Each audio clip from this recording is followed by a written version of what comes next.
This is the Note Closer Show, where you get the latest developments in distressed note investing and learn the secrets of how you can control millions of dollars worth of property for pennies on the dollar. Get educated and entertained by someone who has closed thousands of deals and lives to support you in achieving the same.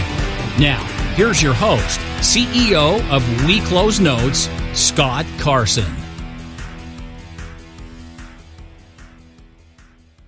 Good morning, good afternoon, good evening, everybody. Welcome to this episode of the Note Closer Show. As always, Scott Carson, excited to be here with you today.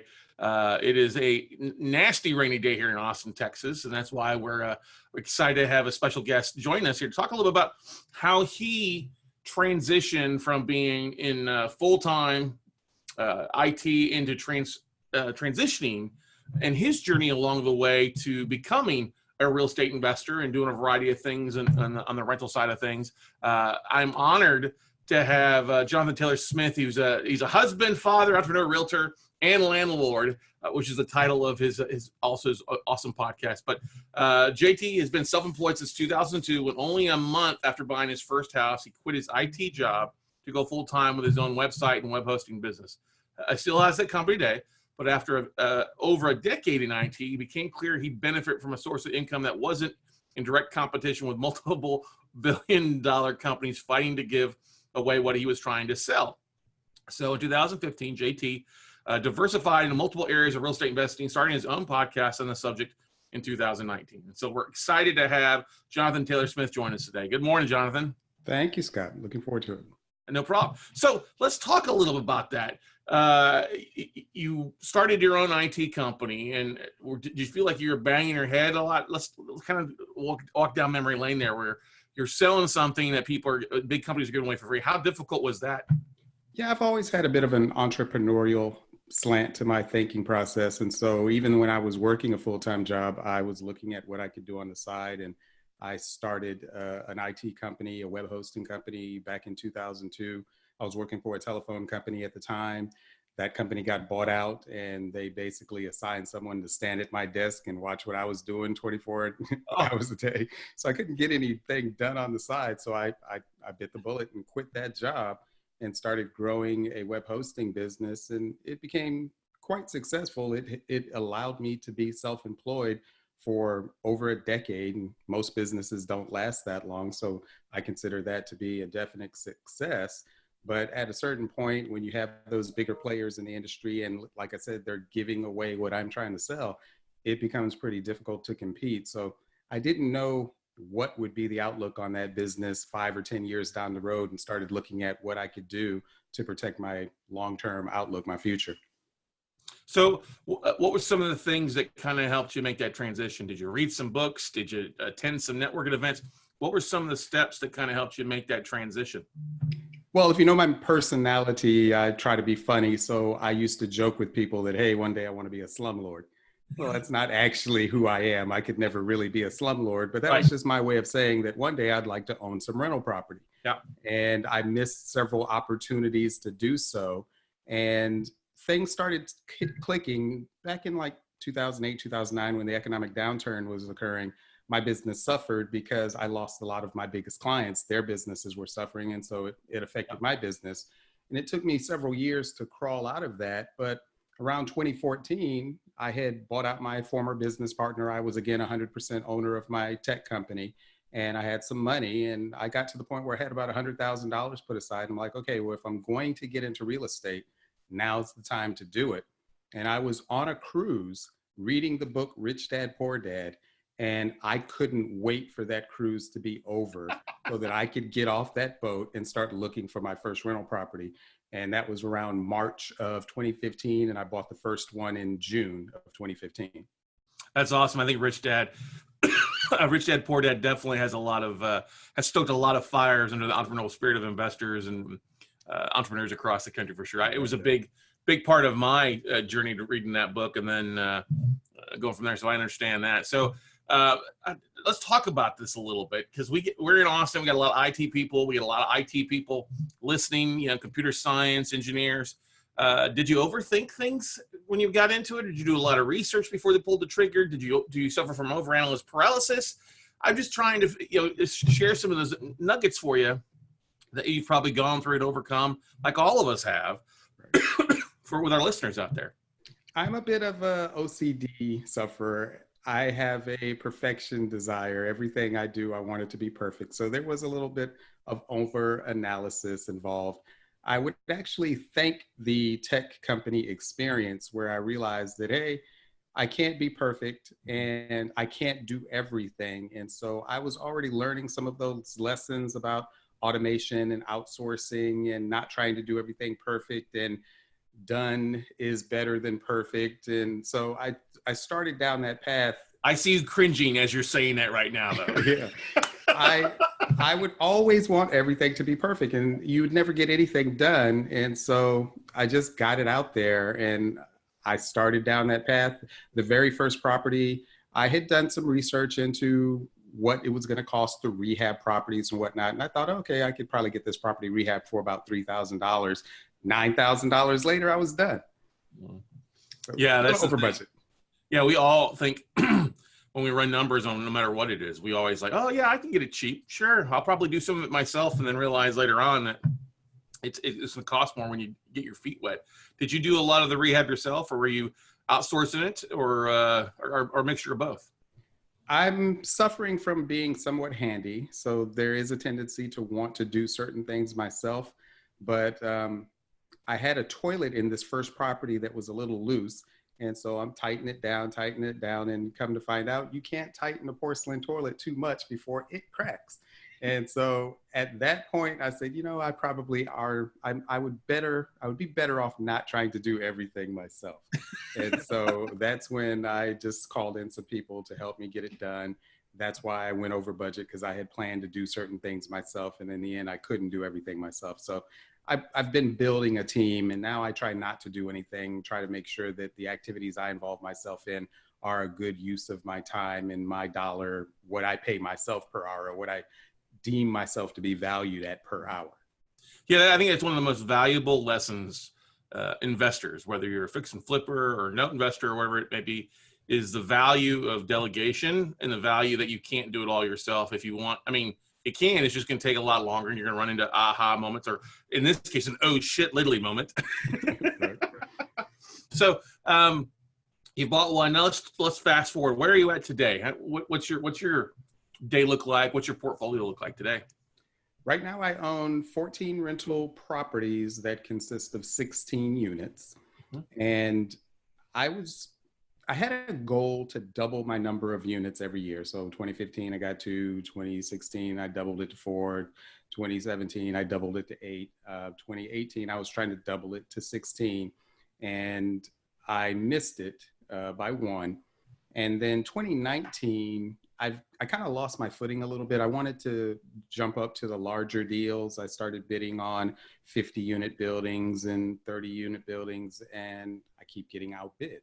And then I looked around and said, if I had continued what I was doing, I probably would have 5 or 6 more units by now. So I started looking around to see what was out there in the single family, small multifamily space again. And immediately I picked up another unit. And so now this year I'm trying to form some partnerships where I can still look to the larger deals, but primarily I'm going to get in where I fit in and what was working already, and pick up the smaller units, 1 unit, 2 units here and there, and just keep it growing. I also have, so my rental properties are on Chariot Properties. So that's my long-term hold entity. I have a short-term hold entity where I do the things that are going to be less than a year turn. I just got into new builds. I recently completed a new build. And then I have a realty business, Blue Chariot Realty. I'm a licensed realtor and broker in charge. So I do that. Working with investors mostly, that's my niche. That's the thing that I have that other realtors can't claim. And I'm a little bit better at working with an investor than your average realtor would be. And then I developed certain skills and processes and procedures as a property manager. And so now I start offering my property management services to others as well. So I started a property management company. And in each case, I try to partner with someone who can be the primary in, whereby I can look at the entire pie. I even just recently started building out a barbershop that I'm going to be opening. but I've never cut anyone's hair. I'm not a barber. I'm just providing the money and the infrastructure and the business knowledge, and he's the one that's going to run that business. So that's my mindset now, is to get into different business areas, but not be the principal and the sole source of impetus on each one. Basically being the focal point where you're putting in general managers or people to manage those businesses for you, being like the Jerry Jones of the Dallas Cowboys, where he's not the one selling hot dogs and beers and then coaching the team. You're the focal point, and then providing opportunities for people coming that will manage that aspect for you. And you're overlooking that on a higher level, not the nuts and bolts or the down and dirty aspect of the day-to-day operations. Right. And that is a combination of direct partners that they're the principal in that particular endeavor, as well as outsourcing certain tasks that are repetitive in nature to VAs and assistants, whether they be in the country or outside of the country. Sure. Now, are you on the assets that you're buying? How are you financing those? Using other people's money, institutional financing? What's a mixture of both? When I first started out, I was buying them in my personal name along with my wife, and then I decided that I wanted to try to ramp things up a bit. I met some people that were interested in what I was doing. And so then I started being a little bit more aggressive, moving up from the $9,000 rehabs to the $90,000 rehabs. And so I've bought some properties that were fire damage, foundation damage. I've done rehabs in excess of $200,000 on some of my properties.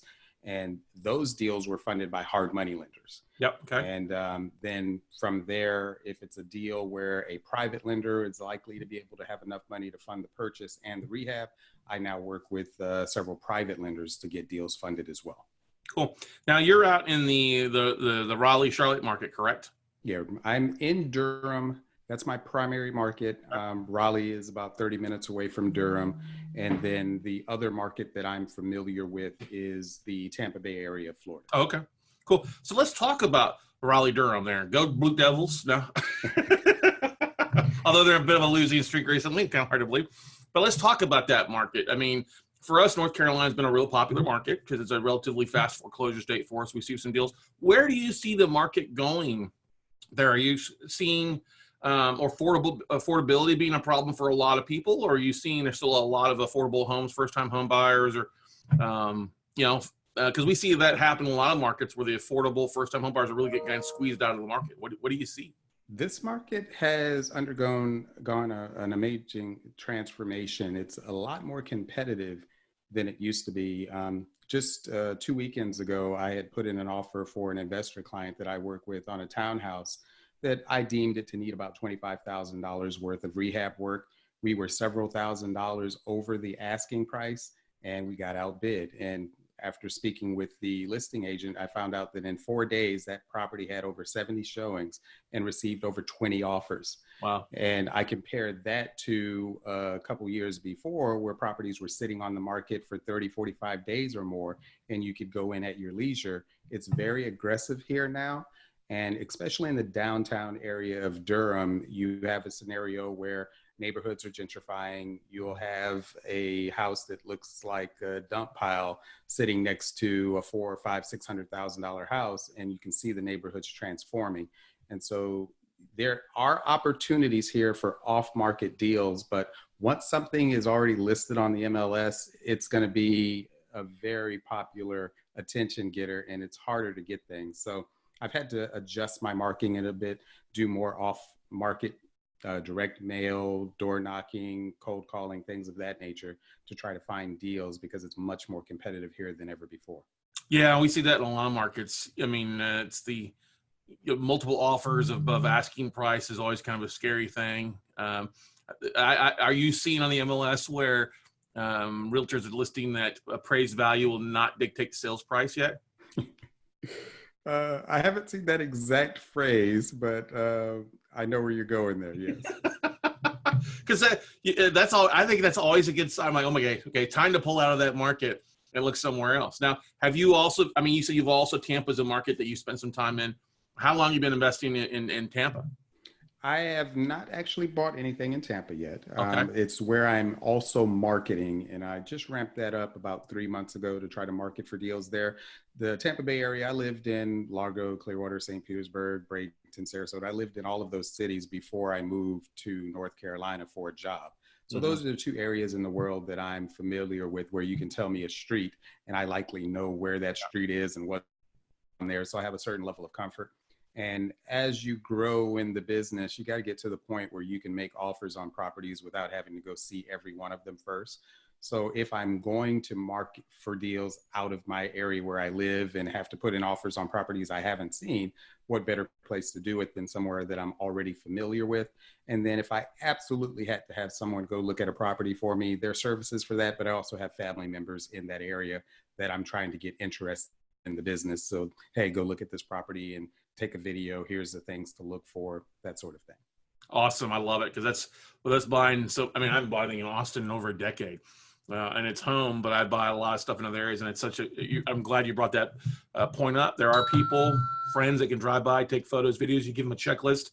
They can do a pretty good job of telling what the property looks like from the outside, or even if you do get inside access, which is great. Right. We don't get a lot of that on the note side, but we can often tell a lot about the interior from the exterior, what kind of condition it is and stuff like that. You can look at the pictures and engage just from the pictures. Once you get that level of experience, you've rehabbed enough properties, you've done enough analysis, you're pretty confident in it. You can hit it pretty close. Yeah, you're going to have, a little bit of a stretchable budget from different things of over exaggerating some things and be able to make it, especially when you start getting the volume play where you've got multiple assets and cash flow. It gives you some flexibility in your rehab costs and budgets there for you. So I love what you're doing there. Now, question I like to ask here too is you've seen the market get tighter. We hear this all across the country. People get outbid by investors. Now, when you going back, and because you're in a unique position being a realtor there, are you able to see, and are you going back and seeing who's actually outbid you on some of these deals? I mean, are they big firms, bigger funds, or are they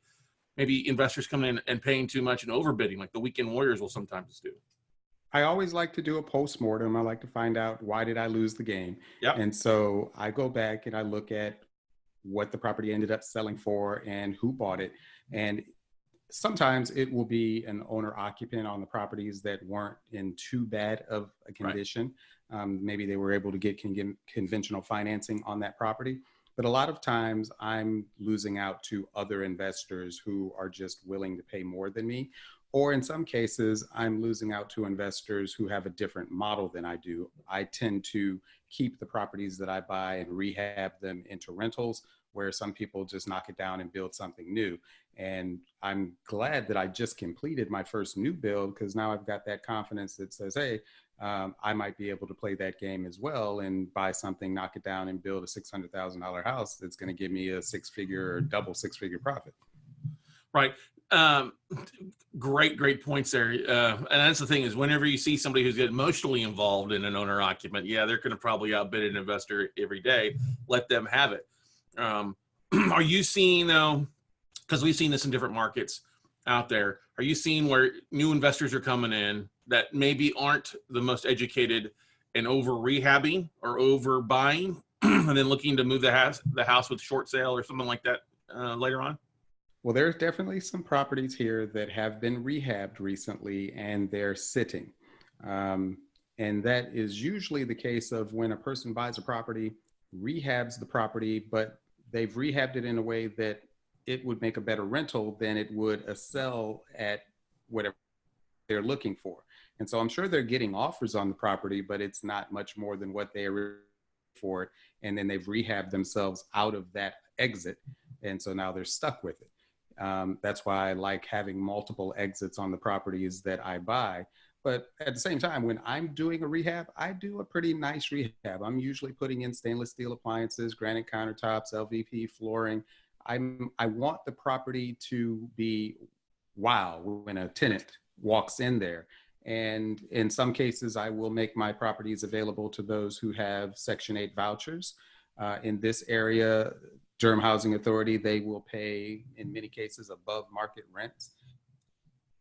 You, in this area, do a great job of tenant screening, and then you give somebody what may be the best home they've ever had, and have some policies in place where they know they've got to do certain things in order to keep it, I found that I have some pretty long tenancies and turnover is low for me.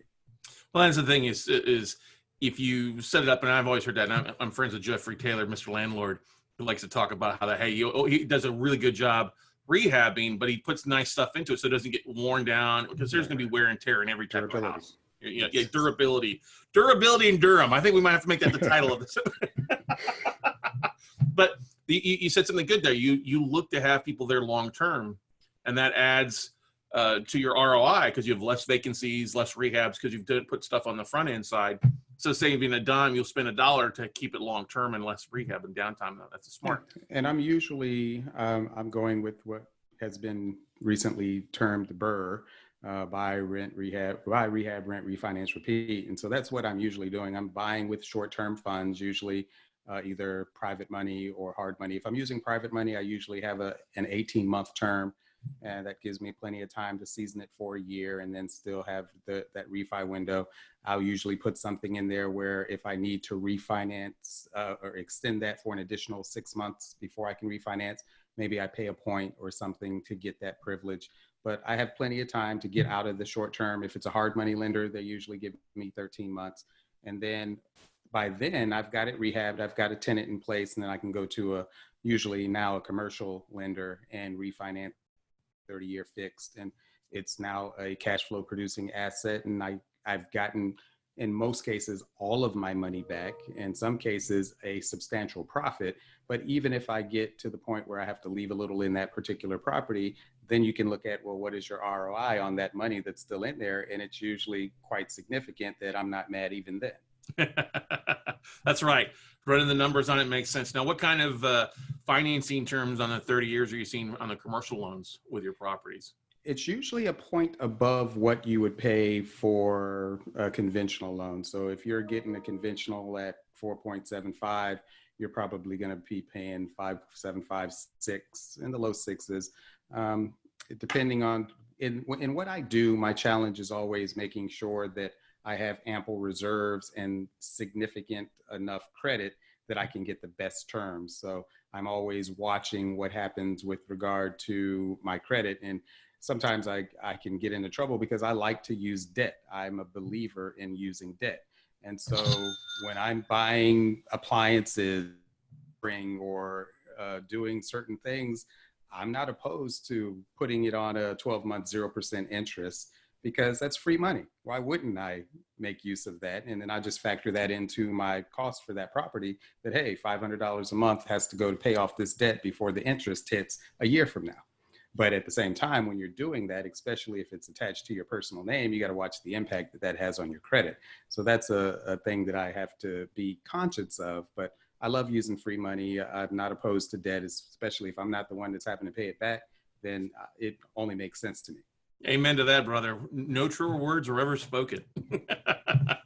That's awesome. Good stuff there. Now, where are you? And then the beautiful thing, you being a realtor too and a broker there, you're seeing things in the MLS. Now, are there areas in your area there, price levels that you see are starting to get more stagnant on the market? You mentioned that some people are over rehabbing and still staying there, but if you were to look at your market, what price points do you see that are starting to slow down, or maybe a bump in short sales? Because we're starting to see that across the country, especially here in Texas too. You asked about entry-level homes or first-time home buyers. That's what's most difficult here.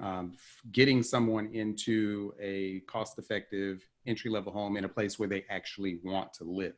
Mm-hmm. So there's some challenges there. Even the house that I just completed, it was basically a $285,000 house.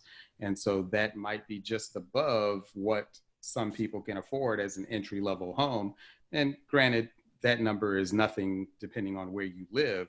But here, that's a substantial amount to pay for a house in this particular market, when your entry-level homes might be like, you can get a townhouse, 2, 3, or 4 bedroom townhouse. Usually you're going to be in the 130, 160 range. That's what most people are looking for an entry-level home. Right. But right now in this market, they're building $400,000 townhouses. And so the inventory for the person that's trying to get into the market, the first-time home buyer, is diminished. Mm-hmm. Are you, but on the higher end side of things, are you seeing the days on the market extend longer on that, or they're getting gobbled up as well? They were previously, but now they're sitting on the market as well. Like, they're not being sold there. I can go into downtown Durham right now, and there's some areas where townhouses have been sitting there, and I've seen some price points drop to try to get that inventory moved. So it's not to the point where there's panic or anything like that. They will sell, but it's taking a little longer. The days on market have increased, and in some cases, they're starting to provide some incentives and things of that nature to get that inventory moved. That makes sense.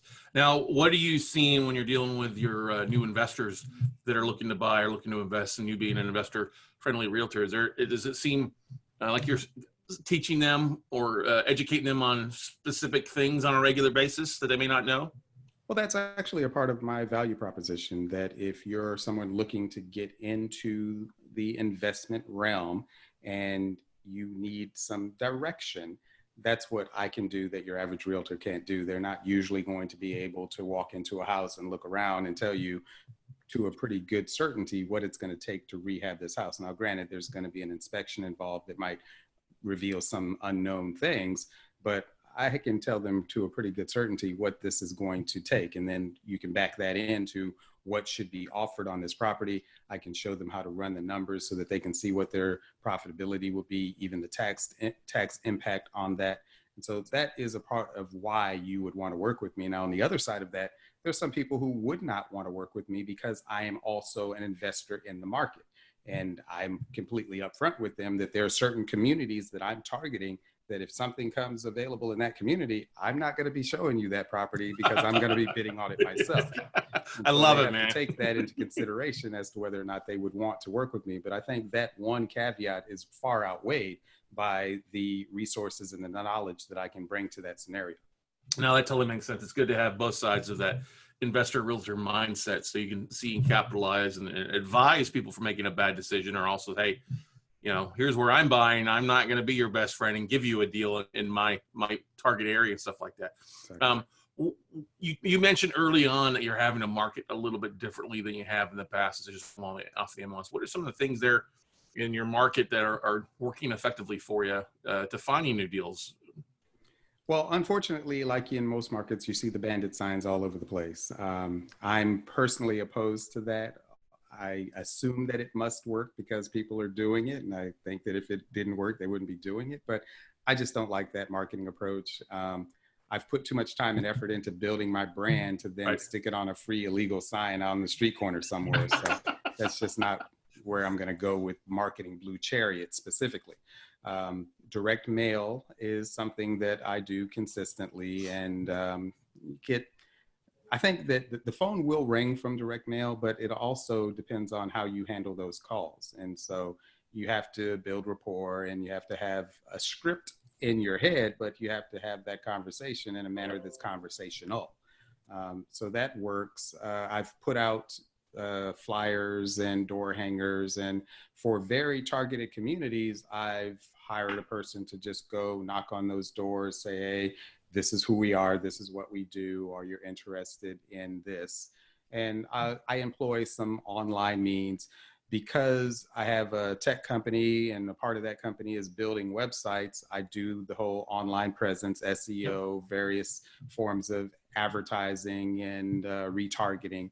So those are all things that I put in place, and I utilize VAs to market to people both online and offline. So once I know that this is a house I'm interested in, and I've had a chance to possibly talk to you in person, maybe I knocked on your door, you know who I am, you know what my brand is. Well, now I'm going to market to you online. So everywhere you go, I want you to see Blue Chariot, so that the day you do decide to sell your home, I'm the person that you're thinking about. I love it. The whole 80% of sales are made of the fifth contact. You just said it right there. You got to be in front of them in multiple ways so that when they do decide that you're the only name that they think about there. Would you be willing to share kind of what your monthly marketing budget is and what you're putting in on an average basis out to marketing for deal generation? Anytime I try something new, it's only $500.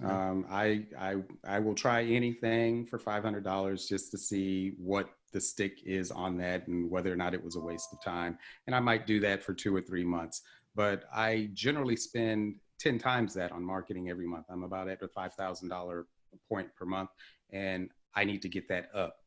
I just need to be able to justify it with the deal flow. And it's one of those scenarios where I have not perfected, and there's that tendency to want to be perfect again. I have not perfected some of my automation and systems so that I'm not the bottleneck.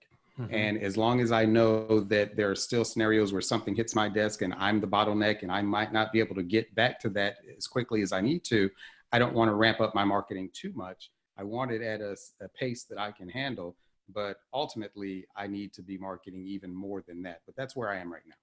Is there anything right now that you are just is a burr under your saddle that's you're a bottleneck on right now that you're like, I got to delegate this?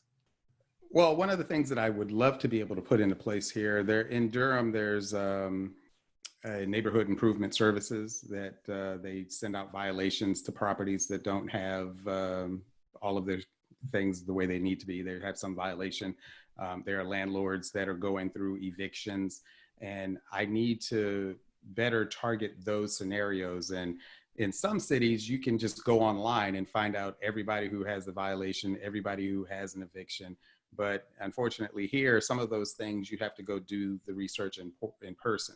Mm-hmm. So a part of where I want to put additional marketing is if you're somebody who has had a violation from the city, if you're someone who has had an eviction or anything like that, a pain point, you're behind on your taxes, any of those things, I need to automate that so that I'm in front of all of those people the moment it happens. And I've seen scenarios here in Durham where they have tax lien foreclosures. And I've seen properties that were listed on the MLS for sale for like $18,000, and then nobody bought it, and it went to tax foreclosure, and it got bid up to $24,000 at the tax foreclosure. And I'm like, well, wait a minute, you could have bought that property a week ago off the MLS directly from the owner for a lot of $6,000 less than it went for at the tax foreclosure auction. So that kind of put a bulb in my thought process that I need to start getting in front of those sellers before their properties go to auction, before they get listed on the MLS. So here's a little thing I've always found in different places from my years of doing traditional real estate, that if I took the zoning guy to lunch or the gals to lunch, they often had a list that they distributed their weekly zoning complaints out to. And I would get a spreadsheet from them, which made it easy to then automate, kind of go from there with direct mail or reach out there for you. So it'd be a whole lot cheaper than 500 bandit signs. Right. So you never know. It might be a good a steak lunch somewhere would be worth it for the most part. But zoning, I think, is a huge thing that a lot of people are missing out on because they're doing traditional stuff that they was working 2 years, 3 years ago, 4 years ago. And I commend you that you're evolving constantly and having to change and instead of always be closing, always be marketing and getting the word out on what you're doing, which is awesome and is above. And I think that's probably why to separate yourself is that you're doing things that most people aren't going to do because they're going to get stuck doing one thing and just beating a dead horse while you're, hey, let's do this. So let's add this, let's tweak this and be flexible in your marketing to find what's working, which is awesome. Now, I will add that a part of my marketing budget is not just looking for distressed properties. Because I am a realtor, because I am a property manager, I have a marketing approach that's a little bit more like, hey, have you considered selling your property? I can buy it, or I can help you sell it to someone else, or I can take that headache off your hands and manage it for you. So I have that three-prong approach to it where there are multiple ways that I can get into a property. I market all of those to an extent in my outreach. Yeah, I don't doubt that. I figured that's probably what you're doing, offering property management up. But like, hey, are you tired of having this property? I'll just sell it for you. Or I'll just buy it from you, exactly. And take it over and then put really good tenants. That's awesome, man. That's the thing. You got to be a little flexible, but still be focused on what you're doing up there. Now, we talked earlier a little bit about shiny object syndrome when we were talking before we got rolling on there. Right. What was some of the things that were shiny object syndromes that you said you had to say no to or had a hard time saying no to? Well, I want to have mobile homes, mobile home parks. I would love to have a car wash. I want to have self-storage. Uh-huh. And I had a guy the other day ask me if I would be interested in starting a restaurant. And so business exactly. No to the restaurant, man. No. So business opportunities come my way all the time. Even the person that approached me with regard to the barbershop, I had previously said no to that.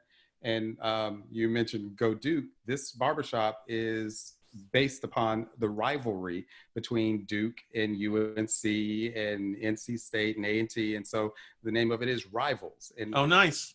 it's a good concept, but I had originally said no to it because I just didn't have the time for it. Things opened up and it made sense, and we happened to find a great location for it. I say no to far more than I say yes. And it's sometimes hard because I can really easily get distracted and infatuated about doing something else. And right now, my dilemma is whether or not I go into short-term rentals and extended stay. I have a property that I'm doing a rehab on right now that is right around the corner from an extended stay of America. So in my mind, that means that they've already done the research to know that this business model is viable here.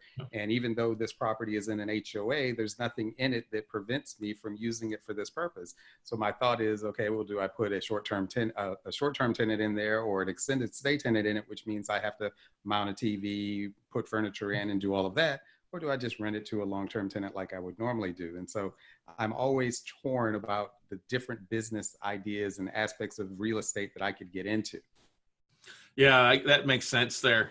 And that's a really great point. When you see extended stays and everything's right around the corner, they've done the marketing, they've done all the heavy due diligence on an area, and you can piggyback off of that. Exactly. That experience and that marketing budget to help you with your stuff. And I think a lot of people fail to realize that, or they work in the opposite direction. They think of something and everything around it says, no, this is not the right thing for it. And they wonder why it struggles. So that's a beautiful thing there for you.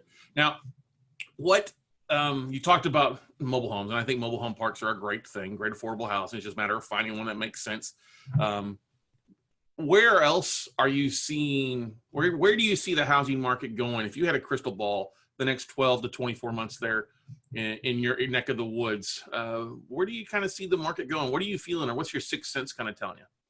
Well, I talk to a lot of people that are largely sitting on the sideline because they're expecting some sort of an economic downturn.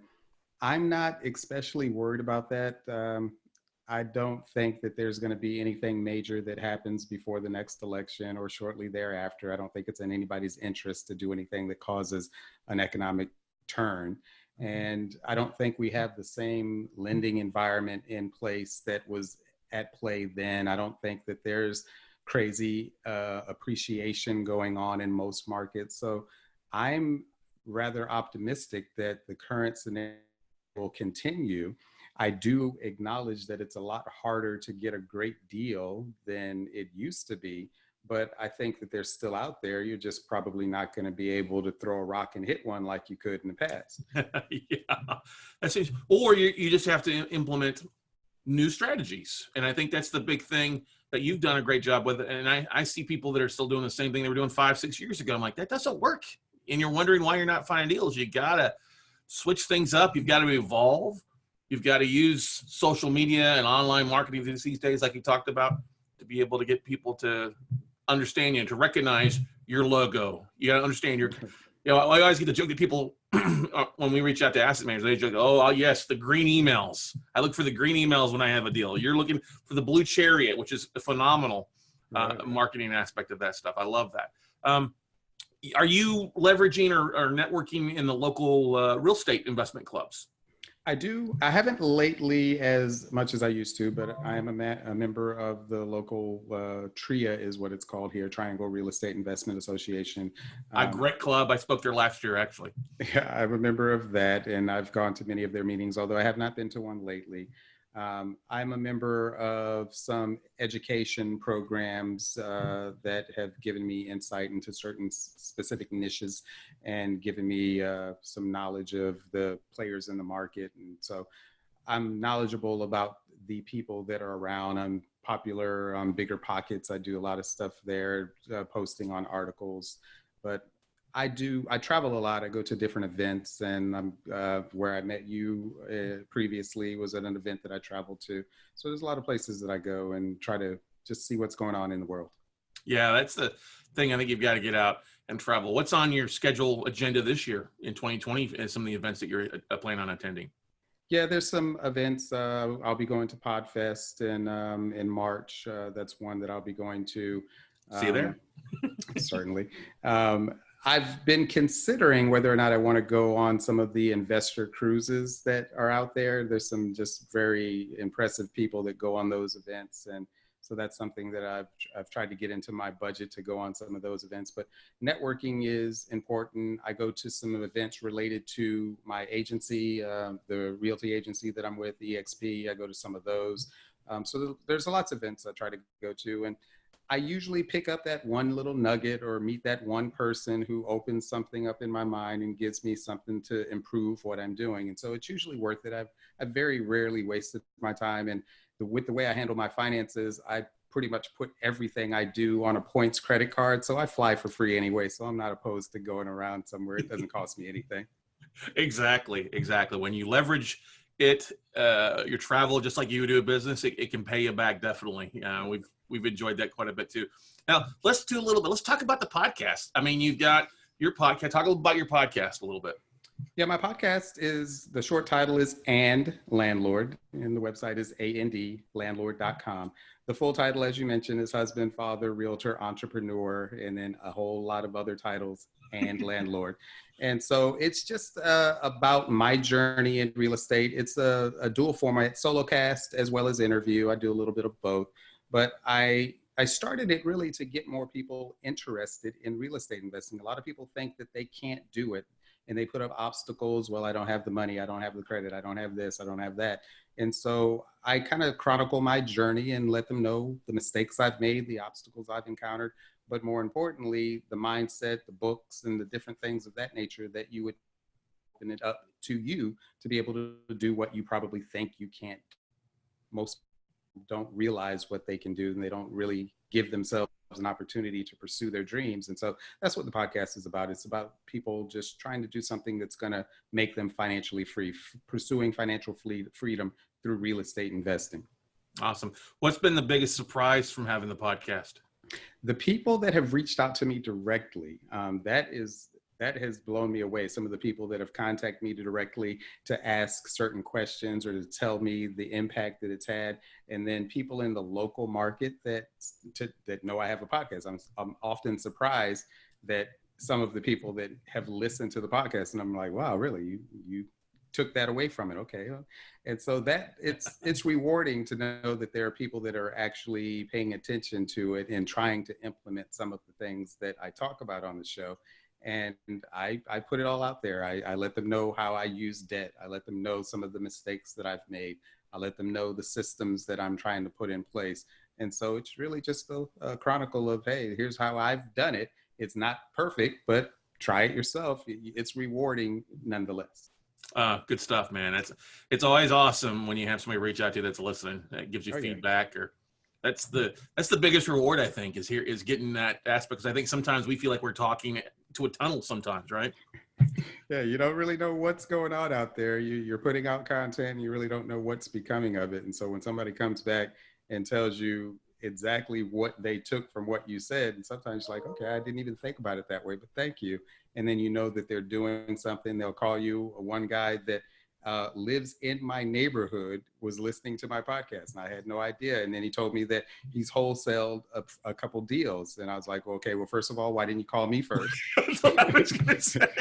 And then second of all, congratulations. The next time, call me first. I have first right of refusal. Thanks for listening, but no thanks, man. Right. Oh, that's a good story, man. But that's the funny thing when people locally or across the country run into listeners and stuff like that. That's a beautiful thing, man. That's so good to hear. Now, what's if you could go back and change one thing or one mistake that you've made in your business, or change one thing, what would it be when it comes to your real estate investing? Well, I always try not to lament the past because you change one thing, you change everything. A whole butterfly But effect. I get you. my greatest regret is that I came across the book Carlton Sheets back when I was probably like 24. And I read the first few chapters and I literally said to myself, oh, this shit won't work. And I put it on the shelf and I don't know what happened to that book to this day. And now I do most of the things that that book talks about of getting low and no money down deals. And so I just think about what would have been the result if in my mid 20s, I had pursued this business instead of waiting until I was nearly 40 years old before I did. And so that's a regret. I wish I had pursued it the first time it was presented to me. Unfortunately, I didn't have anyone in my life that was an investor. I didn't have anyone in my life that owned a business. So I didn't have that outlook. But strangely enough, I knew that I would be an entrepreneur. I knew that I would not be an employee. It just wasn't in me somehow. And my father, he was a truck driver, but he was a truck driver who earned six figures at a time when most people didn't earn five. And so I had that as an example of here's a high income individual. And I knew that that would be something that I would emulate. But I wish I had pursued real estate earlier on when I first had that insight into it and I didn't dismiss it. That is a regret. Now, who knows if I had, maybe I would have got wiped out in the 2008, 2009 crash. You never know. But that's one thing. I wish I had done that differently. And then also, as I mentioned, the perfection, the OCD of trying to do everything perfect. I wish that prior to now, I had gotten that mindset that just do it and put it out there, video, whatever, warts and all. It doesn't have to be perfect. And you'd be surprised how forgiving people are that they don't even notice a lot of the mistakes that I notice. And so that's one of the things. Yeah, I think we'd all would say either start sooner or buy more during the crash with everything is one of my biggest things is looking at there. But yeah, Start Ugly. You know, our good buddy Chris Gross says that book, Start Ugly, which is a good thing. Sure. And things rocking along. Well, Johnathan, I just want to say thank you so much for coming on the Note Close Show. You've really dropped some great nuggets. If our listeners are investing or looking to invest in that market, is it okay if they reach out to you to talk with you about that? And then, of course, what's the best way for people to get a hold of you or to check out the podcast? Yeah, the podcast is at landlord.com. My main website is bluechariot.com. And my email address is Johnathan, Jonathan, @bluechariot.com. It's always a pleasure for anybody to reach out to me. I enjoy speaking with people. I'm happy to answer any questions. If you're local, I'm happy to meet for coffee. If you're in some city and I'm in that city, hey, I might hit you up, come pick me up at the airport. I've got a layover. So I love talking about real estate. I can do it for hours. And so anybody's always welcome to reach out to me. Awesome. Well, hey, man, thanks so much. Appreciate you taking time on your morning, or actually it's right at afternoon time where you're at in Charlotte or Carolina anyway, there in Triangle. But once again, everybody, hey, listen to what Johnathan said. Talked about, he shared some really great nuggets about being focused, being dedicated, and then also some of the things that he would do a little bit differently. I think we all would do things a little bit differently, but we're all at where we're at today because the decisions that we've made along the way. So that's why Johnathan's successful. That's why he does an amazing job. And I look forward to the growth he has for the next couple of years. So make sure and do me a favor, go check out his website, go check out his podcast. He does a great job with it. Some great nuggets, great interviews on there as well too. And if you go do that and take some action, guys, we'll see you all at the top, everybody. Bye.